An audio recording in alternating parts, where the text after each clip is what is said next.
Olá pessoal, tudo bem? Hoje é sexta-feira, 19 de junho de 2020 e começa mais um informativo coronavírus ao vivo aqui pela TV Câmara. Vamos então às atualizações dos casos de coronavírus feitas aí agora pela gerente da Vigilância Epidemiológica, a Andréa Negri. Então, até hoje, sexta-feira, 19 de junho, são confirmados 1.618 casos positivos, ou seja, como estamos aí dizendo todo dia, estamos em ascensão, foram 74 casos em 24 horas, é muita coisa, a curva de crescimento já está quase vertical, então, no momento, mais do que nunca, é de ficar em casa.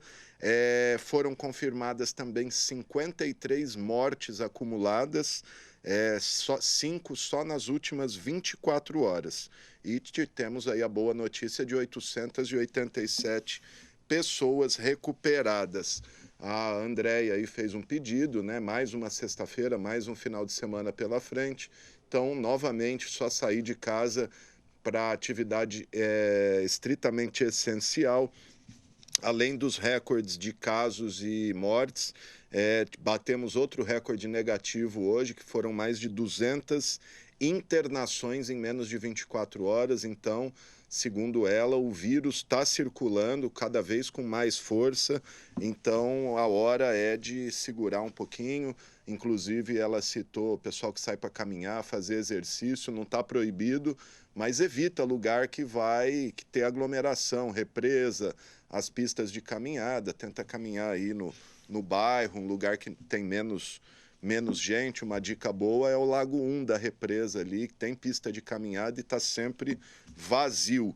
É isso aí, gente. Vamos pôr aí o telefone 0800 7722 123, que é o telefone disponibilizado pela Secretaria de Saúde para tirar dúvidas a respeito do coronavírus. Então, se você está com sintoma de gripe, qualquer quadro gripal aí, fungando, tossindo, dá uma ligadinha antes no 0800, que o pessoal vai te indicar certinho o que deve ser feito, para qual unidade você deve ir, se deve ficar mais um pouco em casa, aguardar aí mais sintomas. Então tá aí o número 0800 7722 123.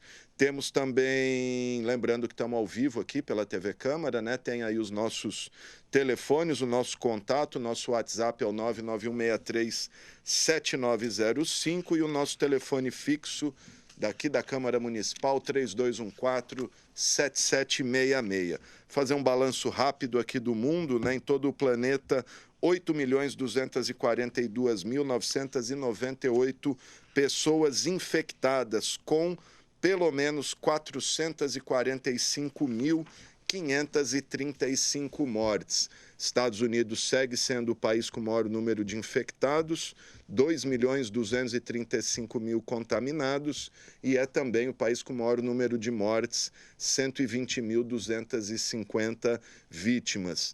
E no Brasil, olha só, a expectativa se confirmou, né? Nem chegamos no final de semana e já ultrapassamos a barreira aí de 1 milhão de infectados, 1.009.699 brasileiros infectados, com 48.427 mortes. Por outro lado, temos aí 520.000 pessoas recuperadas. São Paulo, que é o epicentro da epidemia no Brasil, São Paulo tem 178.202 paulistas infectados, com 10.694 mortes. É muita gente, então, repetindo, fique em casa, só saia para o essencial, comprar comida, ir à farmácia, algo de emergência ali rapidinho, evita ficar circulando em shopping, em comércio, porque o contágio está muito alto. Bom, o governador João Dória anunciou hoje à tarde, né, na coletiva diária, a nova avaliação das regiões do estado, e Rio Preto, dadas as suas condições, apesar do crescimento de casos, nós ainda temos, ainda bem, uma situação relativamente confortável, então Rio Preto fica na fase 2, fase laranja, ou seja, tudo continua como está, não muda nada do jeito que estamos, seguimos por mais 7 dias pelo menos. Por outro lado, olha só, as regiões de Registro e Marília, que também estavam na fase laranja, igual a gente, foram rebaixadas para a fase vermelha e essas regiões vão ter que fechar tudo, fica aberto só o que é essencial. Bom, gente, sobre isso e sobre outros assuntos, eu vou conversar agora por telefone com o presidente da Câmara, o vereador Paulo Paulera, ele que vai falar um pouquinho com a gente, não só aí da situação do comércio, da pandemia, mas também da polêmica envolvendo lá o trevo detalhado na BR-153, que está interditado aí há quase um ano, o trevo está pronto, mas está fechado, obriga aí uma romaria para quem tem que vir sentido Rio Preto, aí tem que dar uma volta monstruosa. E o Paulera também participou hoje de manhã de uma entrevista coletiva com o pessoal do DENIT sobre o novo contorno ferroviário de Rio Preto. O presidente está no telefone. Tudo bem, Paulera? Me ouve? Tudo bem, Alexandre. Agradeço a oportunidade de estar falando com a TV Câmara. Bom, hoje é uma sexta-feira, vamos dizer, de alegria, né? Tivemos aí duas notícias importantes para a população, né, de São José do Rio Preto, né, e da região. Primeiramente, nós estivemos acompanhando a convite do prefeito municipal de Araújo a questão do contorno do trem, né?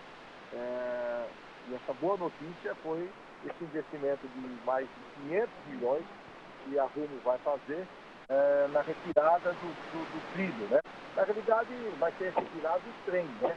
O trem vai parar de circular no perímetro urbano da nossa cidade, que vai ser feito um entorno de Cedral até Mirassol de 50 quilômetros, fora, né, mais ou menos em torno de 10 quilômetros de Rio Preto, passando por Padre, mas a linha de trem, né, a linha vai continuar. E a boa notícia é o trabalho que o prefeito Agino já vem há muitos anos fazendo, né, para que isso pudesse acontecer, né, mas a melhor notícia é o compromisso que o prefeito está assumindo e lá em Brasília, trabalhando para a gente colocar o tal do VLT nessa região, ligando aí Rio Preto, Cedral e Mirassol. Isso será um ganho muito grande para a região. Ô, né? presidente, só um minutinho.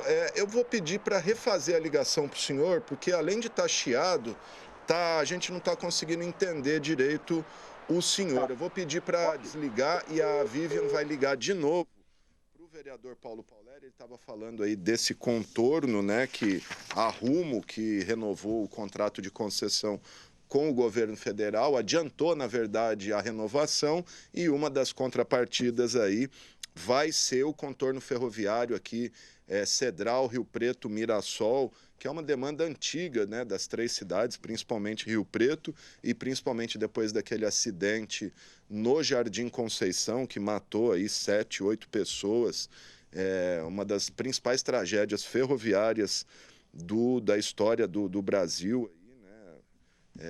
Poucos acidentes ferroviários na história da ferrovia brasileira, e esse, um dos maiores dele, a obra estimada em 500 milhões de reais. Vamos ver se melhorou a ligação com o presidente Paulo Paulera. Paulera. Alexandre, tá ouvindo bem agora? Melhorou? Melhorou um pouco, melhorou. Vamos lá. Vamos lá, rapidamente. Bom, dizer, como eu já havia iniciado essa entrevista, né, agradecendo aí a participação, parabenizando aí a TV Câmara por esse trabalho de informação, trazendo em nome aqui da presidência da casa, duas ótimas informações, duas ótimas conquistas aqui para a nossa região. Né? Primeiro, essa reunião que eu participei hoje com o prefeito Edinho Araújo, com a diretoria da Rumo, que é a empresa concessionária que usa essa malha ferroviária aqui da nossa região, onde foi anunciado, como você já colocou, investimento de 500 milhões na retirada dos trilhos aqui, desses 15 quilômetros que cortam o Rio Preto, né? Iniciando aqui, bem para frente, aqui no Palestra, chegando até lá em Chinite, e vai ser feito esse em torno de 50 quilômetros aí. Mas a notícia melhor ainda é a solicitação, o trabalho que o prefeito Edinho vem fazendo com o apoio da Câmara Municipal solicitando autorização que a prefeitura possa usar essa malha viária, rodoviária, após a retirada dos trens de carga, para instalar o VLT, que é aquele chamado, né, vamos dizer, tipo do metrô, né, o trem aí que vai passar por cima aí para transportar as pessoas. Quer dizer, esse vai ser um ganho muito importante para as pessoas que moram nesse entorno aí de Mirassol a Central.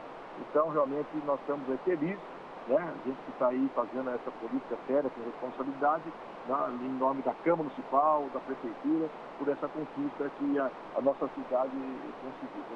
É uma luta de muitos anos, né? Já há muitos anos que todos os prefeitos, todos os vereadores vem batendo nessa tecla, vem fazendo essa solicitação e agora nós conquistamos. Maravilha, tá aí o presidente falando. E, Paulera, fala um pouquinho rapidinho também a questão detalhado lá, parece que vai ter até uma manifestação amanhã ali, cobrando do DENIT, do governo federal, a abertura do trevo de acesso ao talhado ali, Avenida Danilo Galeazzi. Queria que o senhor falasse, parece que tem novidades sobre isso também. Olha, exatamente. A manifestação ela é legítima, ela é democrática, ela é sempre bem-vinda se ela for ordeira, e a gente tem que estar trabalhando e pressionando para que as coisas aconteçam sim. A população tem toda a razão de poder cobrar aí as autoridades. Mas a boa notícia é que, juntamente com o prefeito Edinho Araújo, nós entramos em contato lá em Brasília com o DENIT, e a informação que nós recebemos da sua diretoria, de que no período de 10 a 15 dias, aquela passagem por baixo ali daquele viaduto da BR, no 53, vai estar liberada. Esse é o prazo, esse é o compromisso que foi assumido pela diretoria do DENIT. O vereador Paulera vai estar acompanhando diariamente esse trabalho para que as coisas aconteçam rapidamente. Havia ali um entrave, uma questão de projeto que foi resolvido, portanto, as pessoas, principalmente os comerciantes da Avenida Galeazzi, a pessoa do Lealdade Amizade, a população lá de Talhado, que sofre tanto, diariamente teve que fazer uma volta de mais de 5 quilômetros, aumentando aí o seu tempo, perdendo mais tempo para ir para o seu trabalho, para a sua escola, perdendo tempo e dinheiro, gastando muito mais. Então, realmente demorou. Você sabe que obra pública sempre tem algum percalço, as coisas não acontecem rapidamente como a gente deseja, mas enfim, nós temos essa notícia positiva, a gente espera que isso se concretize. Tá certo, então, tá aí em primeira mão o presidente falando que em 10 a 15 dias o trevo detalhado deve ser liberado pelo DENIT, pela concessionária aí que administra a BR-153. Estamos acompanhando. Presidente, para a gente terminar, queria que o senhor falasse aí, o governador João Dória manteve Rio Preto na fase 2, laranja, tudo fica como está, algum comentário que o senhor queira fazer e sobre isso? Olha, Alexandre, você sabe, a gente tem aí acompanhado dia a dia, acho que em primeiro lugar está a vida das pessoas, né? A saúde e a vida das pessoas, nós temos que preservar isso. É uma situação que tem trazido aí muito constrangimento, né? Para todos, né? Não é fácil fazer aí mais de quase 90 dias aí em casa, as pessoas têm que se conscientizar que o isolamento é necessário, mas eu tenho aqui a minha ressalva de que tem muita coisa errada. Não dá para admitir que o supermercado tem 200, 300 pessoas, a lotérica está cheia, você anda pela rua, você vê cheio de pessoas caminhando, conversando, e aí você deixa de funcionar um cabeleireiro, um salão de beleza que poderia atender um por vez, com toda a segurança. Esse é um trauma que a gente está assistindo aí. Uma academia poderia estar funcionando um espaço aí de 10, 20 metros quadrados para cada um. O próprio comércio está abrindo 4 horas, mas não é suficiente. Acho que esse é um grande erro que o governo Dória está cometendo. Abrir o comércio apenas 4 horas é um erro, porque se você tiver 100 consumidores que tem que ir na sua loja em 4 horas, e se você tiver 8 horas, você vai receber os mesmos 100 com muito mais segurança e tranquilidade. Portanto, eu acho um grande erro manter esse período tão curto de atendimento, aglomerando um grande número de pessoas num espaço curto de atendimento. Mas eu acho que isso tem que ser revisto isso aí. Nós estamos trabalhando junto com o prefeito Edinho para rever essa questão, Rio Preto está sofrendo. Rio Preto é uma cidade essencialmente comercial, de prestação de serviço, e essa pandemia, como no mundo todo, mas Rio Preto tem sofrido demais com isso aí.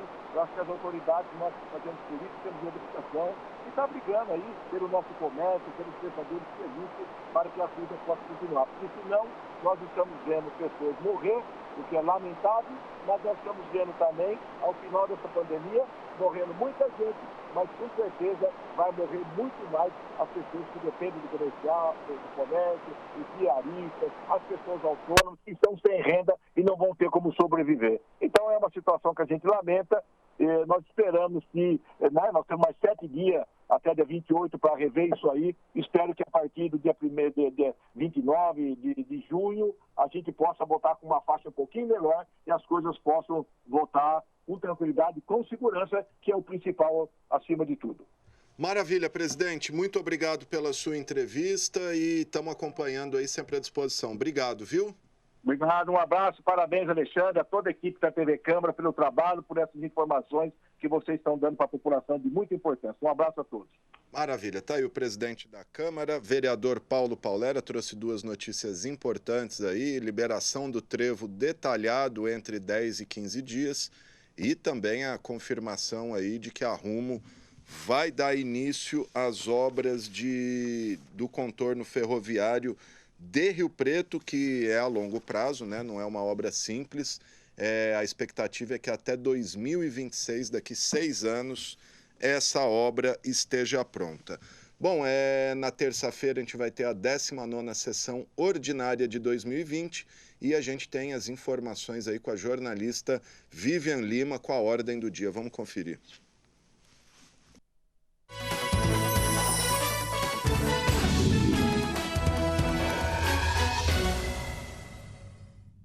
A Câmara Municipal de São José do Rio Preto realiza na terça-feira, dia 23 de junho, a 19ª sessão ordinária de 2020. A pauta de votações conta com 7 itens. O primeiro é um projeto de lei complementar do Poder Executivo. A proposta traz mudanças na forma de indicação e de eleição para o Conselho Municipal de Previdência e Conselho Fiscal da Rio Preto Prev. De acordo com a Prefeitura, a medida visa atender orientações prescritas pelo Manual de Modernização e Gestão de Regimes Próprios de Previdência. Na sequência, o plenário analisa 6 projetos de lei de autoria do Poder Legislativo. De Cláudia de Júli tem a proposta que proíbe a distribuição de animais vivos a título de brinde, sorteio ou promoção em eventos públicos e privados. A matéria será analisada em segunda discussão. Também em segundo turno, a Câmara discute projeto do vereador Zé da Academia. A medida determina que supermercados, hipermercados e estabelecimentos semelhantes mantenham funcionários capacitados para auxiliar pessoas com deficiência visual a efetuar compras. Já em primeira discussão, o plenário analisa a proposta do vereador Anderson Branco. A matéria propõe mudança na lei que trata do transporte coletivo escolar no município. A medida eleva para 20 anos o prazo máximo de fabricação para os veículos que são usados nesse tipo de serviço. Os vereadores deliberam também sobre a proposta de Jorge Menezes, que trata do licenciamento de atividades econômicas temporárias, como exposições e feiras.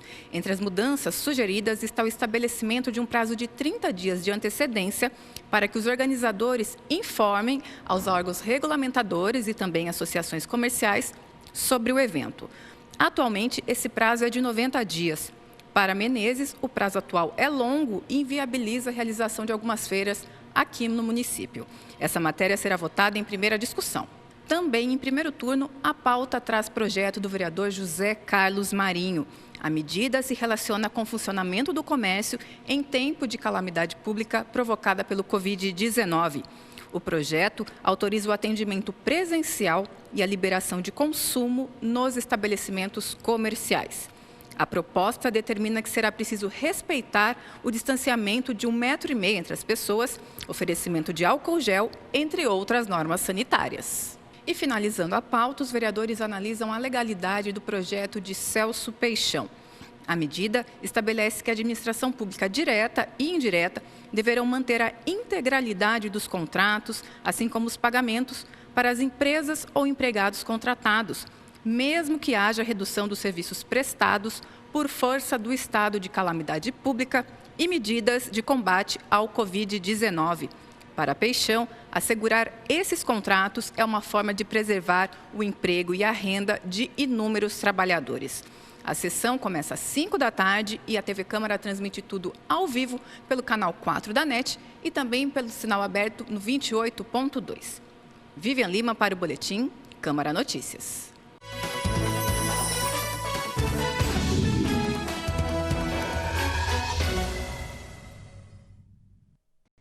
Tá, então, gente, os projetos que serão analisados nesta terça-feira, só para registrar, o secretário de Saúde, o Aldênis Borim, vai estar aqui na sessão, ele vai usar a tribuna na hora do presidente para falar com os vereadores sobre a situação da pandemia em Rio Preto, tirar dúvidas, responder perguntas, etc. E uma outra informação que eu acabei de receber aqui, ainda extraoficial, é que na próxima sexta-feira o governador João Dória deve vir a Rio Preto visitar o hospital de base, dar uma circulada aí na cidade, porque o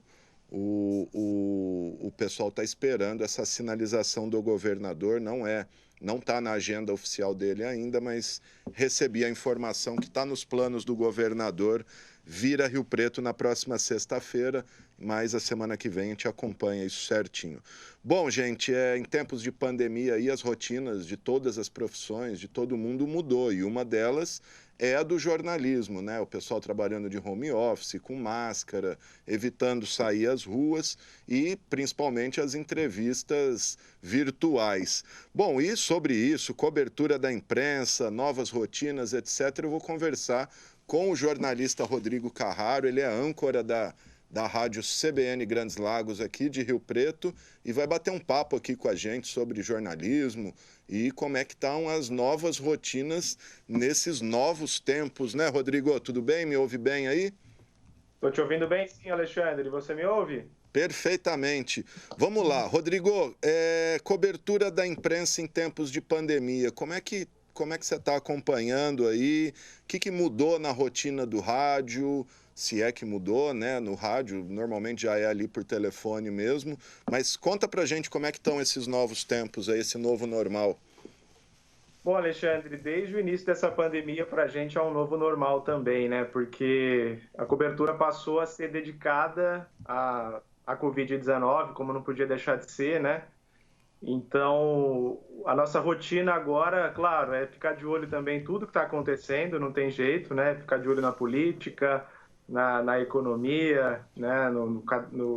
Na editoria de cidades como um todo, saúde também, não só pela Covid-19, mas principalmente agora, né? Com a pandemia, a nossa rotina mudou completamente. Atualização de dados o tempo todo, acompanhando, né, as políticas aí de enfrentamento que estão sendo feitas aí pelo poder público, também de olho no comportamento da população, né, que está sendo impactada também, e acaba que muitos assuntos eles acabam se relacionando também, né, com a pandemia. Por exemplo, a própria economia, né, a gente também ouve os empresários, tá em contato com os trabalhadores também de maneira geral, como isso tem impactado. Então, a nossa rotina agora é basicamente falar do coronavírus, falar da pandemia. Legal. Pode desligar aí o WhatsApp, tá o Rodrigo recebendo mensagem aí. Ô Rodrigo, e a questão dos repórteres? Parece que na CBN está todo mundo de home office, sai, faz o que tem que fazer, volta para casa. Como é que vocês estão lidando com isso? Como a comunicação dificulta? Como é que está essa rotina? Até para colaborar, né, Alexandre, com o isolamento social, né, com o distanciamento também, a gente fez um esquema de 3 pessoas, são 3 jornalistas hoje que ficam na redação, eu e mais outros 2 jornalistas, e o restante da redação trabalha home office, né? Participa de casa, apurando as informações pela internet, né?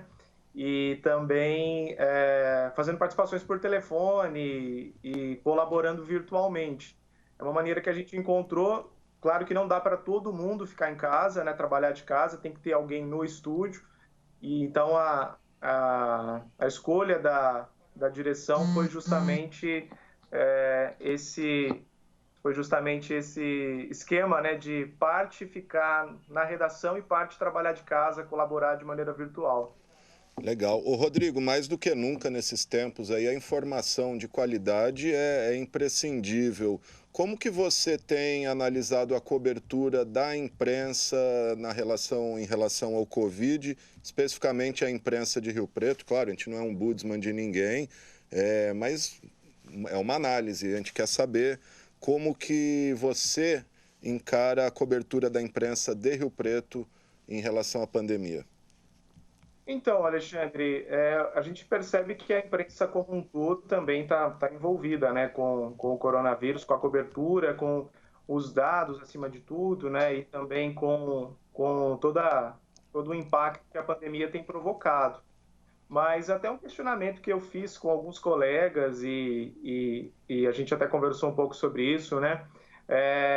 Eu penso que a participação da imprensa ela é fundamental, mas não só para divulgar o que está acontecendo, né?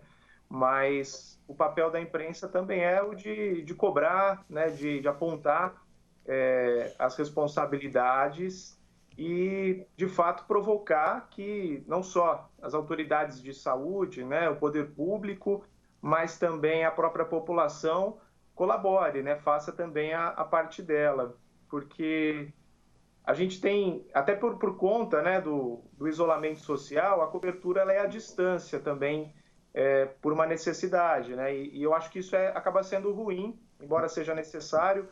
É ruim porque acaba nos impedindo, né, de questionar muitas vezes, de ir a campo, né, como a gente fala no jornalismo, né? Então, eu penso que os colegas, né, a imprensa como um todo, precisa ficar muito atento em relação a isso, mesmo que à distância, cobrar, enfim, e não só acompanhar, não só divulgar. A gente recebe agora muito material também, né, Gama? Porque as prefeituras divulgam boletins diariamente, divulgam vídeos, né? A gente acompanhou há pouco aí a transmissão, aqui também na rádio a gente acompanhou a transmissão dos dados. Isso é importante para a gente, né, que tenha essa divulgação, esses dados, para que a gente leve a informação para o nosso ouvinte, telespectador ou leitor, mas é preciso ir além disso, na minha opinião, né? É preciso uma participação mais próxima, né? Mesmo que respeitando essa limitação física, mas sendo mais ativo, né? Sendo mais participativo. Pois é, porque a questão das lives e as coletivas, não dá para chamar de coletiva porque não é uma coletiva, mas os pronunciamentos da saúde aí diários, por um lado é importante, é essencial, claro, mas por outro, para o jornalismo é um pouco deficitário, porque às vezes falam alguma coisa ali e você quer perguntar, quer retrucar, quer detalhar alguma informação e isso acaba não sendo possível. Mas, como você disse, é necessário, vamos esperar passar, porque, pelo jeito, essas lives aí vieram para ficar, mas que não seja assim em tempos normais, né? Nada substitui ali a coletiva olho no olho.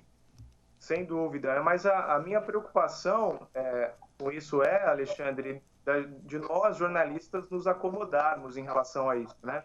Porque isso que você colocou, eu tinha falado também, é muito cômodo, né? Porque a gente fica dentro da redação e esperando o boletim, esperando a atualização, esperando a live, e aí o material ele está basicamente pronto, né? Você acaba tendo uma facilidade em relação ao conteúdo que muitas vezes pode trazer uma acomodação, e eu acho que não pode ser dessa forma, né? A nossa responsabilidade, a nossa missão como jornalista, acho que exige que a gente provoque, que a gente questione, né? Que a gente busque a explicação, porque senão fica de fato muito simples, né? E não pode ser assim. Tem que, quando a gente ouve, né, uma novidade em relação por exemplo, ao combate à pandemia, vou dar um exemplo de um assunto que está aí na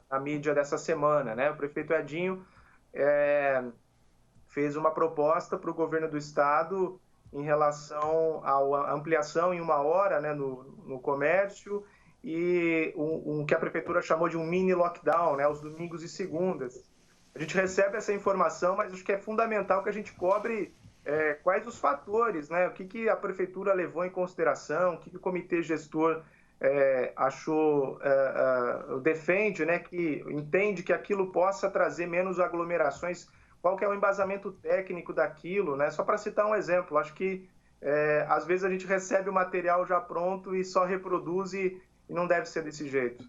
Sem dúvida. E não só Rio Preto, né? No estado tem sido assim também. Sim. E mesmo quando as perguntas dos jornalistas são feitas, elas têm que ser enviadas por antecedência. E acaba ali, você não sabe, é sempre uma pergunta fria e olhe lá quando ela é feita, né? Eu mesmo já enviei perguntas relacionadas a Rio Preto para a coletiva do Dória, mas infelizmente fui solenemente ignorado. Rodrigo, questão da CBN está transmitindo essas lives em tempo integral ou não? Sim, a gente transmite, quando elas são pela manhã, sim, né? A gente transmite porque nós estamos no horário local. CBN Grandes Lagos, né, continua, como você já teve a oportunidade de apresentar também, entre as 9 da manhã e o meio-dia. Então, sempre que a transmissão é feita pela manhã, a gente transmite e também participa enviando perguntas, enviando questionamentos e também ouvindo especialistas, né? A gente transmite a coletiva, mas não se limita apenas ao que está sendo falado lá na transmissão, né? Mas também traz a repercussão daquilo com médicos, com pesquisadores, com o empresário também, falando muito dessa questão do comércio, né, que a economia e a saúde são 2 temas que diariamente são debatidos e num contexto parecido, né, porque num contexto próximo, né, porque você tem de um lado o que está sendo feito para impedir o avanço da pandemia, ao mesmo tempo que está sendo feito para tentar impactar menos o setor econômico, né? Então, a gente tem não só transmitido, mas também repercutido o que está sendo dito lá nas transmissões. Maravilha, gente. Tá aí o jornalista Rodrigo Carraro, âncora da CBN. A CBN agora está no 90,9 FM, 24 horas de notícia. Eu sou fã da CBN, eu sou até suspeito, mas sou fã. Rodrigo, obrigado. Se quiser falar mais alguma coisa, fica à vontade aí. Não, só agradecer mesmo, Alexandre, e que a gente entenda essa pandemia, nós jornalistas, né, como uma oportunidade, né, da gente levar informação e transmitir da melhor forma o que está acontecendo e ajudar a população também. Acho que é importante não cobrar só a população também, né? A gente cobra bastante a população, que fique em casa, que tome as medidas necessárias. Isso tem que acontecer, mas o poder público também tem que colaborar para a gente sair o mais rápido possível dessa pandemia, Alexandre. Sem dúvida nenhuma, a responsabilidade é de todos, é uma responsabilidade coletiva e social. Obrigado, Rodrigo, parabéns pelo trabalho, um abraço a todos os amigos aí da CBN Grandes Lagos. Valeu. Um abraço. Maravilha, tá aí o Rodrigo Carraro, quem ouve ele não conhecia o rostinho dele, agora pôde ver aí o Rodrigo Carraro, âncora da CBN todo dia das 9 ao meio-dia, 90,9, a imprensa mais importante do que nunca nesse momento. Só para registrar aqui, gente, a gente falou ontem durante o programa, será que vai cair hoje? Não cai. E logo depois do programa oficializou a demissão do ministro da Educação, o Abraham Weintraub, que foi agora indicado para um posto de uma diretoria no Banco Mundial. Está aí então, e até o momento não foi anunciado o seu substituto à frente do MEC. Lembrando que também a gente está sem ministro da Saúde, a gente tem o general Pazuello lá interino e também estamos sem o secretário nacional de Cultura, que é o equivalente ao ministro da Cultura, também há muito tempo. Então cultura, educação e saúde sem ministro nesse momento de crise. É isso aí, gente. Bom, falando em cultura, como toda sexta-feira aqui, a gente abre espaço para as bandas, para os músicos de Rio Preto. E hoje a gente vai conversar com o pessoal da banda Luigi e os Pirandellos. É uma banda de cover aí dos mais clássicos, das mais clássicas bandas de rock de todos os tempos. E quem está aqui comigo é o Fernando Poiana e o Álvaro Hattner, é isso? Isso. Maravilha, obrigado, pessoal. Com vocês a palavra aí, vocês vão ter live. Fala aí pra gente onde a gente pode acompanhar a live de vocês, o que vocês vão tocar e o estilo de vocês. Se der para dar uma palhinha também, fica à vontade. Álvaro? Não, então, as informações sobre a live, quem sabe mais é o Fernando. Assim, mas acho que seria legal a gente dar uma apresentada geral nessa banda, né? Na nossa banda, a gente já está em atividade esse ano, a gente faz 10 anos de formação da banda. Ela foi formada no campus da Unesp, né, aqui de Rio Preto. Ela se iniciou como uma banda, né, de funcionários e professores e tal, tocando exclusivamente Beatles, né? E deu muito certo. E aí nós expandimos as atividades e expandimos o repertório também. Então, hoje a gente foca em rock clássico, basicamente, né? O que a gente chama de rock clássico, que é basicamente segunda metade da década de 60, né? E início e primeira metade da década de 70 do século passado, né? A gente toca a música do século passado, né? E porque todos os integrantes da banda têm uma boa relação com esse tipo de repertório, né? E a gente, obviamente, faz os covers, mas a gente coloca, né, aqui e ali sempre a nossa assinatura, o nosso tempero, vamos dizer assim. Agora, os dados da live, legal, tem é o nosso organizador de live, que é o Fernando. Então vai, Poiana, fala aí da live, quando é, onde é, o que nós vamos ter.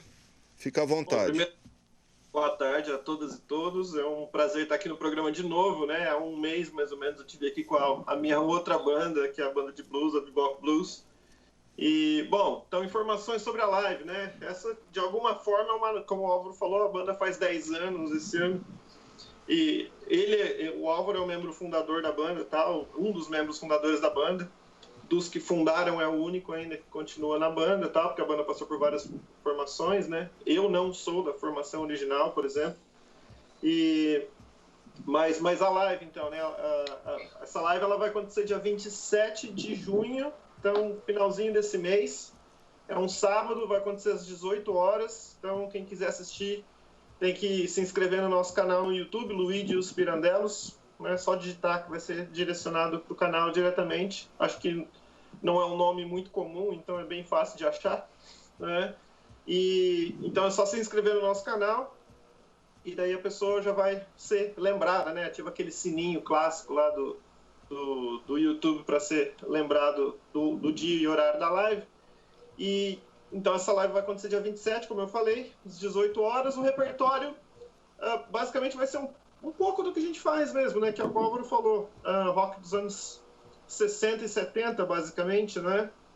Então a gente vai tocar Stones, Beatles, vai ter Beatles, obviamente, mas The Who, que é um dos meus pessoalmente favoritos, assim, Hendrix, Janis Joplin, enfim, Led Zeppelin, a galera pede muito Led Zeppelin, então a gente faz.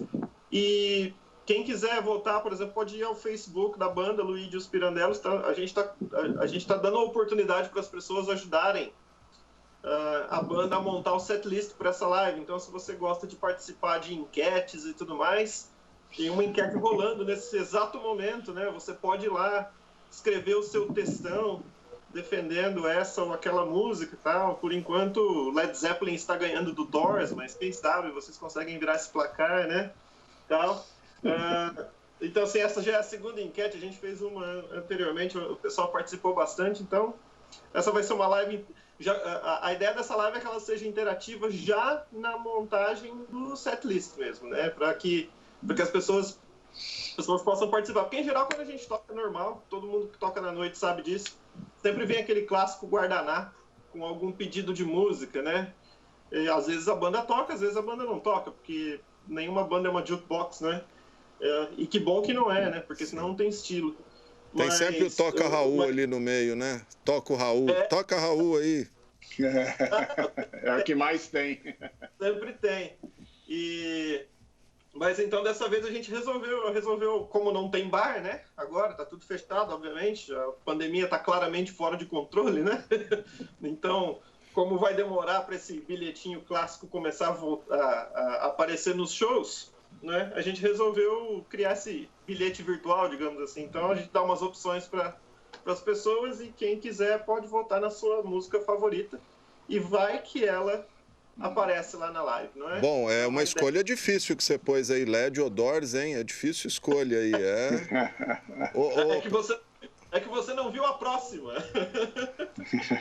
Deixa eu perguntar Vocês vão fazer a live aonde? É de casa mesmo? Em algum lugar, algum bar que está fechado aí? Porque eu sei que, por exemplo, aqui no La Cancha tem servido de palco para bastante live. Aí vocês vão fazer aonde? Então, a gente vai fazer a live na Almirante Barba, que é um dos nossos patrocinadores. É uma barbearia. Aliás, o dono da barbearia é baterista de uma outra banda em que eu toco, tá? A gente tem umas parcerias musicais também. E ele cedeu o espaço para a gente fazer a live lá. Tem um espaço bom, assim, tem um equipamento de som e tudo mais. Então a gente vai gravar, vai transmitir direto de lá, né? Mas fiquem em casa, não vão lá assistir, porque a gente não vai deixar entrar. Não pode, é para isso que tem a live.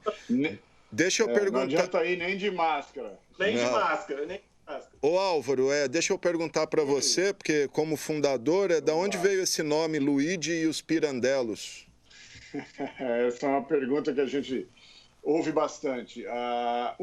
Quando a banda foi formada, né, ela foi formada para um evento específico lá no campus, que é o Concerto da Primavera, que é um evento organizado pelo regente do coral da Unesp, né? E ela era uma programação de Adoniran Barbosa e Beatles, né? Foi um show muito legal, com música, dança e tal. E a regente queria uma banda que tocasse algumas músicas dos Beatles, né? E aí um dos colegas lá que mexia com o coral, que era membro do coral, inclusive, me chamou. E aí eu chamei a vocalista, tinha um baterista lá que depois só tocou com a gente uma vez, na verdade. E aí nós chamamos um colega lá do Departamento de Estudos Linguísticos, né, que é o professor Luiz Totti, né, que é professor de latim no campus. E ele é guitarrista e é aficionado pela obra dos Beatles, né, conhece muito dos Beatles, né, e o apelido dele é Luigi, né. Então, o outro colega, que é o Vanildo, falou, por que a gente não bota o nome na banda de Luigi e os Pirandellos, né, fazendo um trocadilho, uma brincadeira com o nome do dramaturgo, né? Que é Luigi Pirandello, né? E aí o nome pegou e ficou. Não, e é muito interessante porque um tempo depois nós tocamos no Hard Beatles Night, né? Que era um grande show, né? Que reúne bandas covers de Beatles, né? E um dos organizadores perguntou, mas o que o Luigi Pirandello tem a ver com os Beatles, né? Não, é que a gente saiba, não tem nada, né? O que a gente ficou sabendo recentemente é que o Adorno tem alguma coisa a ver com os Beatles, mas né, o Luigi Pirandello não tinha nada. E o Luigi, que hoje, infelizmente, ele saiu da banda, né? Não brigamos nada, ele saiu porque ele tinha outras coisas para fazer e tal. A banda estava tomando, acho que, um pouco de tempo dele. Então, mas, né, de vez em quando ele aparece nos shows e tal, e a gente insiste desesperadamente para ele tocar de novo com a gente. Bom, então essa é a origem do nome. Vocês sabem também que os Beatles, segundo alguns gurus de expoentes aí da política, foi uma estratégia comunista para dominar o Ocidente, né? Acho que por isso que você falou do Adorno aí, né? Exato. É por isso também que a gente gosta deles. Exatamente. Legal, gente. Tá aí o pessoal da banda Luigi e os Pirandellos, o Fernando Poiana e o Álvaro Ratner. Se o Álvaro me permite, ele é, para quem não sabe, professor do IBILS e Unesp. Quero perguntar para o Álvaro como ele avalia esse ano e meio de gestão do Weintraub à frente do Ministério da Educação. Se é que é possível fazer essa avaliação, né?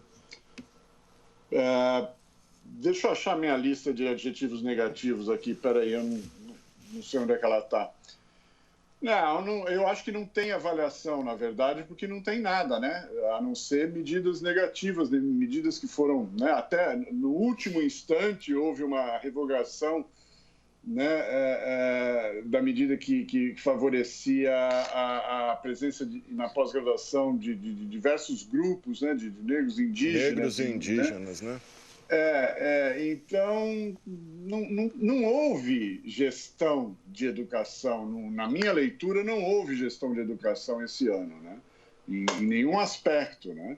Nós tivemos aquele problema com o Enem, nós tivemos uma série de outros problemas ao longo, né, do tempo que ele ficou à frente do Ministério, né? Sem contar as manifestações absolutamente desnecessárias, né? Que houve durante o tempo todo da gestão, né? Então, é uma pena isso, né? Porque desde o início deste governo, nós estamos sem ministro de Educação. O primeiro ministro de Educação também não fez absolutamente nada, né?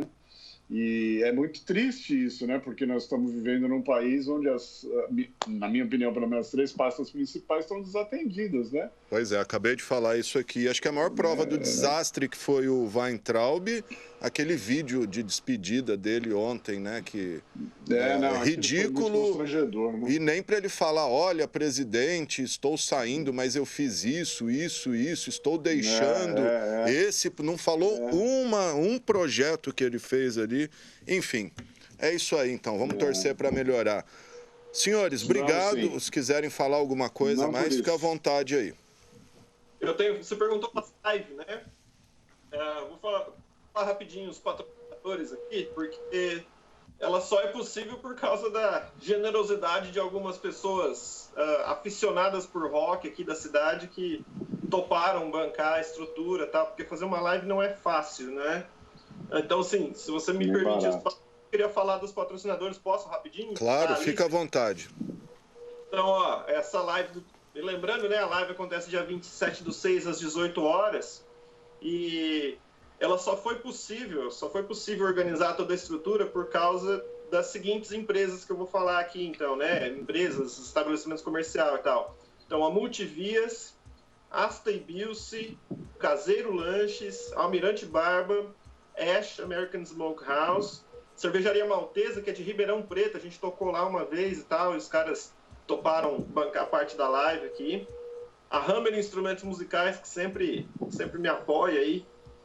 Centro Musical Garrido e a Tupperware Águias. Até a Tupperware está patrocinando a live. Então, assim, quero deixar meu agradecimento especial aqui a todas essas empresas que apoiam mesmo a cultura de um modo geral e, no caso aqui específico, de música, né? Então, é muito legal poder ter esses parceiros, assim, por perto, quando a gente precisa, e a gente está precisando.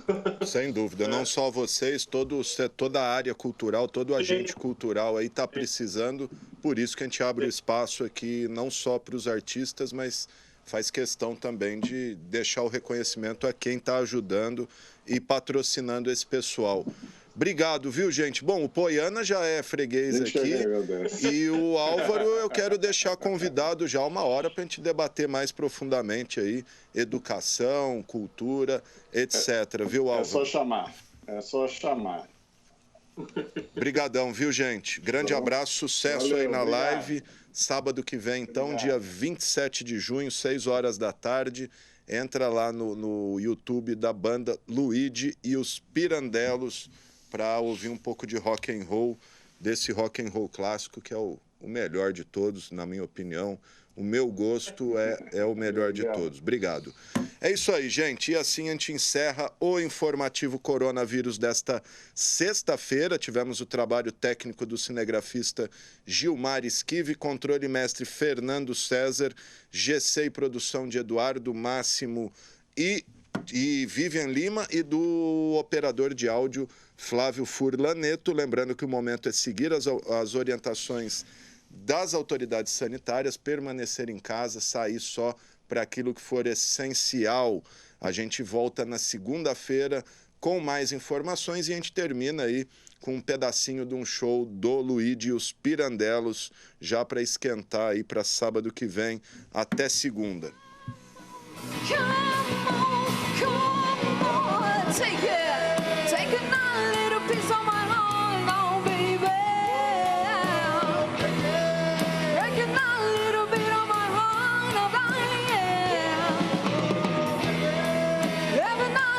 Pensamos